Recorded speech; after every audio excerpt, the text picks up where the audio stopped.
Hello student, today we learn about the shear force and bending moment diagram for overhang beam. What is overhang beam? I suppose this is a beam, but it is simply supported at these two ends, I suppose. Then this portion of the beam and this portion of the beam is overhanged. मतलब कहने का मतलब ये है, अगर आपकी sports ऐसे लगी हुई है ना दो, तो वो स्पोर्ट्स के बाहर जा रहा है अगर वो स्पोर्ट्स के बाहर जा रहा है तो हम उस बीम को ओवरहैंग करते हैं। तो इस तरफ से भी ओवरहैंग है, इस तरफ से, जरूरी नहीं है दोनों तरफ से ओवरहैंग हो। सपोज मैंने ये बीम ले लिया, ज्यूम कर लिया, this is one sided overhang, मतलब लेकिन ये ओवरहैंग है, मतलब स्पोर्ट्स से बाहर जा रहा है। तो ओवरहैंग बीम में एक पॉइंट आता है, हम जिसे कहते हैं पॉइंट ऑफ कॉन्ट्राफ्लेक्चर। ये बड़ा इंपॉर्टेंट है। पॉइंट ऑफ कॉन्ट्राफ्लेक्चर वो पॉइंट आता है जिसमें बेंडिंग मोमेंट अपना साइन चेंज करता है, यानी बेंडिंग मोमेंट अगर नेगेटिव है तो पॉजिटिव हो जाता है, अगर पॉजिटिव है तो नेगेटिव हो जाता है। यानी हम कह सकते हैं ये वो पॉइंट है जहाँ पर बेंडिंग मोमेंट जीरो होता है, क्योंकि जब लाइन को क्रॉस करेगा पॉजिटिव या नेगेटिव से पॉजिटिव, तो उस पॉइंट पे जीरो होगा। पॉइंट ऑफ कॉन्ट्राफ्लेक्चर वो पॉइंट है ओवरहैंग बीम में, आम बीम में नहीं मिलेगा, ये सिर्फ ओवरहैंग बीम में ही होता है, जहाँ जो बेंडिंग मोमेंट है अपना साइन चेंज करता है, जहाँ हम कह सकते हैं बेंडिंग मोमेंट वहाँ पर जीरो है। अब आ जाए, जो बेंडिंग मोमेंट है वो मैक्सिमम कब होता है? जब आपका शीयर फोर्स डायग्राम जीरो होता है जिस पॉइंट पे, उधर बेंडिंग मोमेंट क्या होता है? मैक्सिमम। ये भी एक लॉजिक है, ये 1 मार्क्स क्वेश्चन पूछा जाता है। When the bending moment in the bending moment diagram is maximum when it's shear force is zero. ठीक है, तो चलो अब देखते हैं आगे डायग्राम। आई सपोज मैंने एक ये सिंपल सपोर्टेड भी विद ओवरहैंग स्पैन ले लिया, इस साइड से ओवरहैंग है, ये इस साइड से ओवरहैंग है, ये दो सपोर्ट्स दी हैं, ये पॉइंट लोड, ये पॉइंट लोड, ये एक यूडीएल है, यूनिफॉर्मिटी, ये दोबारा पॉइंट लोड है और ये पॉइंट लोड है। सबसे पहले हम रिएक्शन निकालेंगे। तो रिएक्शन निकालने के लिए देखिए थोड़ा देखने में सिमेट्रिक डायग्राम नज़र आ रहा है। सर ने अपनी कैलकुलेशन बचाने की बात की है। देखो 1 मीटर पे 2 न्यूटन है, इस तरफ भी 1 मीटर पे 2 न्यूटन है, यहाँ 2 मीटर पे 4 न्यूटन है, तो यहाँ पर 2 मीटर पे 4 न्यूटन है, और ये 4 मीटर पे 2 न्यूटन है। यानी ये हम देखें तो ये बिल्कुल सिमेट्रिक है, जो यहाँ है वही यहाँ है, जो यहाँ है वही यहाँ है, इवन की डिस्टेंस भी सारा कुछ वही है, 2 2 2। तो यानी हम कह सकते हैं सिमेट्रिक केस में रिएक्शन बड़े इजीली निकलते हैं। हम कह सकते हैं आर ए और आर बी दोनों ही बराबर हैं, दोनों ही, क्योंकि ये देखने में सिमेट्रिक डायग्राम है। यानी अगर आर ए आर बी बराबर हैं तो हम ये भी कहते हैं भी आम केस में चाहे बराबर हो चाहे ना हो, अपवर्ड डाउनवर्ड फोर्स बराबर होती है। तो upward force R A plus R B है, ऊपर की तरफ सिर्फ 2 फोर्सेस लग रही हैं। नीचे की बात करें तो हमारा सबसे पहले ये पॉइंट लोड है 2 का, फिर 4 है, फिर इसका जो लोड बनता है वो 2 नहीं है, 2 न्यूटन पर मीटर है, तो 4 मीटर है, इसका 8 न्यूटन लोड पड़ेगा नीचे की तरफ, फिर 4 फिर 2। यानी मैं लिखता हुआ पहले सबसे पहले 2, फिर हमारा है 4, फिर यूडीएल का 2 4 8 हो गया, फिर 4 आया और फिर 2 आया। मुझे लगता है ये क्लियर है। दोबारा से समझाता हूँ आपको। सबसे पहले क्या आया, देखो ये वाला 2 नीचे आ रहा है, तो ये नीचे वाले ये 2 ले लिया, फिर नीचे वाला 4 ले लिया, फिर ये नीचे वाला 2 4 8 ले लिया, फिर ये 4 ले लिया और ये फिर 2 ले लिया, ये सारे हो गए। अब ये आर ए और आर बी बराबर हैं क्योंकि ये सिमेट्रिक डायग्राम है, देखने में इधर उधर सेम है, तो हम इसको आर ए की जगह 2 आर ए कर सकते हैं। हाँ सर कर सकते हैं। अब इसको कैलकुलेट करेंगे, 2 4 6 8 14 6 20, यानी हमारा आर ए जो आ गया वो 10 आ गया। चलो सर ये ठीक है, यानी जो आर ए आया वही आर बी है। हाँ सर वो भी ठीक है, यानी रिएक्शन दोनों आ गए। यानी हम कह सकते हैं ये भी 10 है और ये भी 10 है, बोथ आर इक्वल टू 10। अब इसका शीयर फोर्स और बेंडिंग मोमेंट डायग्राम बनाएंगे। देखो शीयर फोर्स और बेंडिंग मोमेंट डायग्राम बनाना है ना, तो सर ने शीयर फोर्स डायग्राम तो बगैर कोई कैलकुलेशन के बना देना है, तो मेरा बहुत ईजी मेथड है। तो सबसे पहले शीयर फोर्स डायग्राम बनाएंगे, तो राइट साइड से शुरू करते हैं इस पॉइंट से। तो ऐसे भी 2 न्यूटन नीचे जाना है, तो ये देखो ये हमारा कह रहा है 2 न्यूटन नीचे जाओ, तो हम डायग्राम को भी ऐसे 2 न्यूटन नीचे लेके जाएंगे। ये हमने मान लिया ये 2 है, ठीक है, तो ये माना 2 है। तो 2 के बाद कोई फोर्स नहीं है इस जोन में, यहाँ से लेके यहाँ तक कोई फोर्स नहीं है। देखो तो ये 2 बिल्कुल सीधा चल जाएगा यूँ करके यूँ, तो हम इसको सीधा लेके जाते हैं। तो आई सपोज ये बिल्कुल सीधा चला गया, इस पर भी जाके लिख दिया 2।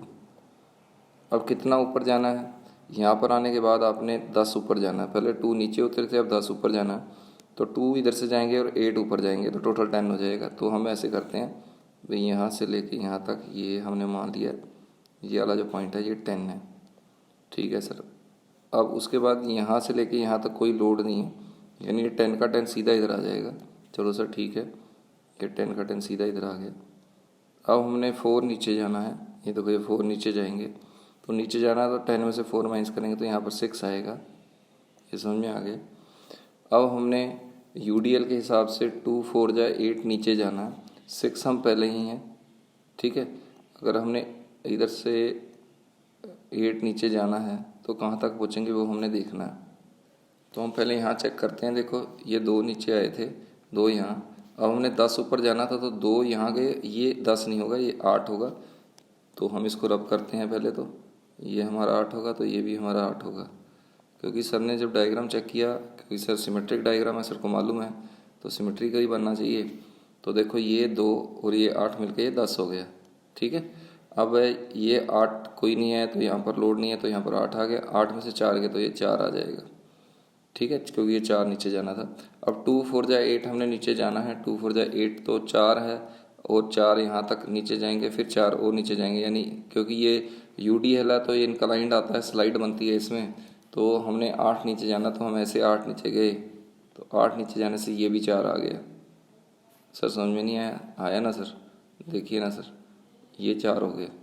कैसे 4 हो गया? देखो, क्योंकि 4 यहाँ तक आ गया और 4 और नीचे गया, तो टोटल 8 जाना था इसने नीचे UDL के लिए। 2 4 जा 8, तो 2 4 जा 8 के हिसाब से हम 4 और 4 8 नीचे आ गए। अब देखो यहाँ पर आके 4 और नीचे जाना है, तो 4 पहले ही था, 4 और 4 कितने हो जाएंगे सर? 8 हो जाएंगे, तो 8 हो जाएगा यहाँ पर, ये हमारा 8 आ गया। अब उसके बाद यहाँ तक कोई लोड नहीं है, तो आप बिल्कुल यहाँ से स्ट्रेट लाइन चल जाइए, 8 डाल दीजिए। अब 10 ऊपर जाना है, तो 8 तो यहाँ तक ही जाएंगे, सिर्फ ऊपर 2 ही जाएंगे यहाँ पर, तो ये पूरा हो जाएगा 10, यहाँ तक 2 मान लिया, और अब कोई लोड नहीं है तो यहाँ पर 2 आ गया। अब ये देखिए कितना नीचे जाना, 2 नीचे जाना, और ये 2 नीचे ला, यानी ये और ये यहाँ से शुरू हुआ था वहीं मिल गया, यानी this is a correct shear force diagram, ठीक है। चलो सर समझ में है, this is a correct shear force, shear movement नहीं है, शीयर फोर्स डायग्राम। चलो सर समझ में आ गया। अब जो बेंडिंग मोमेंट डायग्राम है वो भी देखो इसी पे बनना है। तो सबसे पहले मैं उसकी शेप बनाता हुआ, शेप बनाने के बाद मैं पॉइंट कैलकुलेट करूँगा। तो जब शेप होती है वो ऐसे ही देख लेनी है। पहले तो हम एक बेस लाइन खींच लेते हैं, इसकी बेस लाइन खींच ली बेंडिंग मोमेंट की। तो this is the base line of bending moment I suppose, ठीक है। जब आप यहाँ से स्टार्ट करेंगे, इस पॉइंट पे तो 0 होगा, इस पॉइंट पे भी 0 होगा, लेकिन जब इससे स्टार्ट करेंगे तो इस पूरी टर्म को छुपा लेंगे, तो आपको सिर्फ 2 और 1 नजर आएगा। 2 × 1 -2 हो जाएगा, तो इसकी वैल्यू -2 आएगी। देखो इस पॉइंट पे निकालेंगे तो 2 × 1 -2 हो गया, तो ये -2 हम यहाँ पर यूँ करके ज्वाइन कर दिया, दिस इज -2, ठीक है। समझ में आ गया। उसके बाद जब हम इस तरफ देखें, तो जब इस पॉइंट पे निकालनी है तो ये सारा डायग्राम छुपा लेंगे, तो 2 × 1 इधर भी -2 ही आएगा, तो हम इस तरफ भी लिख लेते हैं, दिस वन इज -2, ठीक है। ये बनेगा ही सिमेट्रिक, दोनों तरफ एक जैसा बनेगा। अब मैंने 4 पे निकालनी है, सपोज इस पॉइंट पे निकालनी है, इस पॉइंट पे निकालनी है, तो मैंने ये सारी यहाँ से लेके यहाँ तक सब छुपा लेना। तो मेरे को सिर्फ क्या नजर आएगा, ये फोर्स है और ये परपेंडिकुलर, बेंडिंग मोमेंट के लिए फोर्स इंटू परपेंडिकुलर डिस्टेंस होता है, यानी 2 × 3 माइनस का हो गया, मैं लिख लेता हूँ 2 × 3 माइनस का, यानी -6 हो गया। उसके बाद क्या करेंगे सर, देखो सर 2 × 3 तो कर लिया, अब एक फोर्स और भी रहेगी 10 × 2, यानी वो पॉजिटिव होगी, प्लस 10 × 2 20 हो गया, 20 में से 6 गया तो ये आ गया प्लस का 14। तो इसकी जो वैल्यू है वो प्लस की 14 आएगी, यानी यहाँ से जाते जाते इंक्लाइंड प्लेन जाएंगे, ये 14 हो गया। और ऐसे ही आप इस पॉइंट पे निकालेंगे तो देखो वो भी उतना ही आने वाला, इस पॉइंट पे इसको छुपा लेंगे, तो ये लिखेंगे 2 × 3 माइनस का 6, क्योंकि ये नीचे है, 10 × 2 प्लस का 20, 20 - 6 14 ही आ जाएगा, तो इसकी वैल्यू इसे 14 ही आएगी। तो आप बिल्कुल इसको यूँ करके यूँ ज्वाइन कर लीजिए, ठीक है। तो ये 14 प्लस का आ गया। अब आपको मालूम है यहाँ पर शीयर फोर्स क्या है, 0 है, तो यहाँ पर बेंडिंग मोमेंट मैक्सिमम होगा। तो इसको ऐसे बनाओ, क्योंकि ये इंक्लाइंड है तो ये कर्व बनता है कि इसका पेट ऊपर जाए और ऐसे पेट ऊपर जाए भी, ऐसे नजर आए भी, जहाँ पर शीयर फोर्स 0 है वहाँ पर हमारी बेंडिंग मोमेंट क्या है, मैक्सिमम, तो ये पॉइंट आ जाएगा। अब आपने बेंडिंग मोमेंट मैक्सिमम की वैल्यू निकालनी है, तो वो भी थोड़ी टफ है, वो ईजी नहीं है, तो सबसे पहले आप बेंडिंग मोमेंट मैक्सिमम की वैल्यू निकालनी है, तो मुझे थोड़ी जगह चाहिए, तो इस करके मेरे को थोड़ा सा डायग्राम रब करना पड़ेगा। आप इसका स्क्रीनशॉट ले सकते हैं, जब आप इसकी फ़ोटो खींच सकते हैं कि मैं आगे करना है, तो मेरे को थोड़ी सी जगह चाहिए। ठीक है, तो बेंडिंग मोमेंट मैक्सिमम निकालना है, तो मैं इस थोड़े डायग्राम को, शीयर फोर्स वाले डायग्राम को रब करने जा रहा हूँ। तो सबसे पहले हमें मालूम है यहाँ पर बेंडिंग मोमेंट मैक्सिमम है, तो ये पॉइंट मैं ऐसे खींचता खींचता यहाँ ले आया, तो ये कुछ ऐसा पॉइंट है।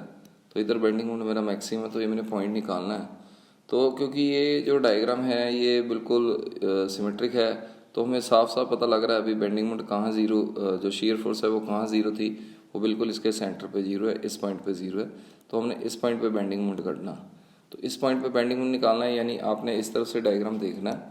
पहले हम लिखेंगे 2 × 5। सर 5 क्यों? क्योंकि ये अब 2 रह गया, मैं इसको रब करके 2 कर देता हूँ, क्योंकि इस तरफ तो अब ये 2 ही रह गया ना। हाँ सर, इस तरफ 2 रह गया और इस तरफ भी 2 वो रह गया, क्योंकि टोटल 4 था।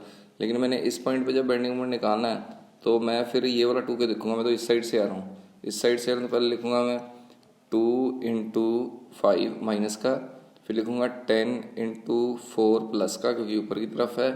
फिर लिखूंगा 4 × 2 माइनस का, पहले यहाँ तक लिखने 2 × 5 माइनस का, प्लस 10 × 4 प्लस का, प्लस 4, सॉरी प्लस नहीं है, माइनस है, देखो क्योंकि ये जो फोर्स है वो माइनस में है। देखो 2 माइनस में था, 10 प्लस में था, और 4 फिर माइनस में आएगा, तो ये लिखेंगे -4 × 2।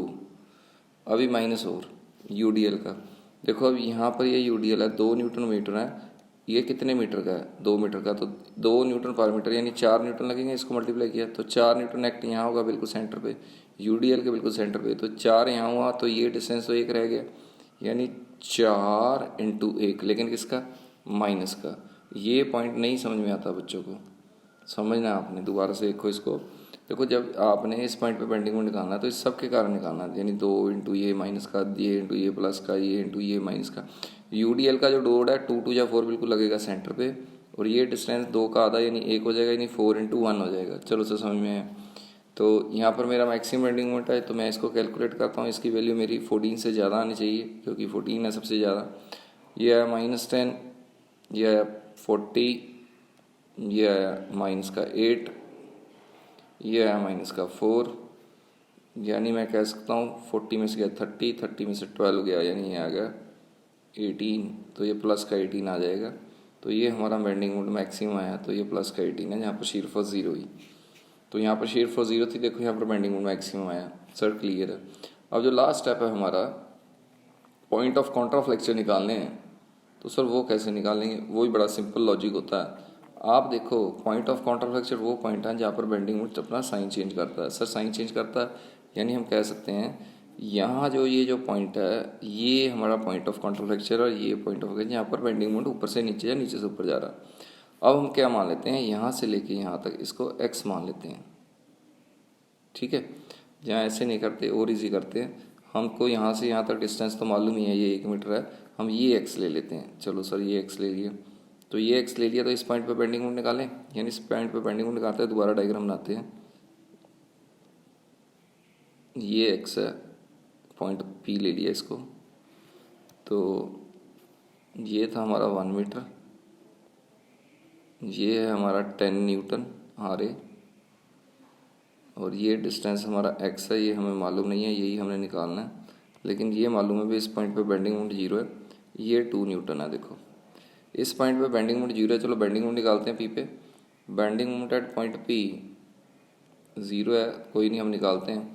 तो देखो ये होगा 2 × 1 + x, नेगेटिव का लेकिन नीचे की तरफ है ना, माइनस का 2 × 1 + x। ठीक है सर, ये 10 ऊपर है, 10 × x प्लस का, तो 10 × x प्लस का लिख लेते हैं, प्लस 10 × x प्लस का। अब इस पॉइंट पे बेंडिंग मोमेंट कितना है सर? 0 है, 0 डालेंगे, 0 = 2 × 1 = 2 -2x + 10x। ठीक है, तो ये हमारा आ गया 8x। ठीक है, 8x = कितना है? 2, ये माइनस का उधर जाएगा तो प्लस का हो जाएगा, यानी x आया 2/8, यानी 1/4 यानी 1/4 मीन्स 0.25, यानी ये जो डिस्टेंस है यहाँ से लेके यहाँ तक, जो x मैंने लिखा है, यहाँ से लेके यहाँ तक ये वाला डिस्टेंस जो x है वो 0.25 मीटर है। This is point of contraflexure due to symmetric. यहाँ से लेके यहाँ तक भी ये भी 0.25 ही होगा, क्योंकि डायग्राम पूरा सिमेट्रिक है, तो ये पॉइंट ऑफ कॉन्ट्राफ्लेक्चर भी आ गए हमारे। ठीक है, तो ये लेक्चर सिमेट्रिक डायग्राम का, point of contraflexure and maximum shear, maximum bending उनका थी एग्जांपल। इसके बाद हम ऐसे लेंगे भी, इसको सिमेट्रिक नहीं लेंगे। तो ये क्वेश्चन पहले कर लीजिए सारा। Okay, bye bye.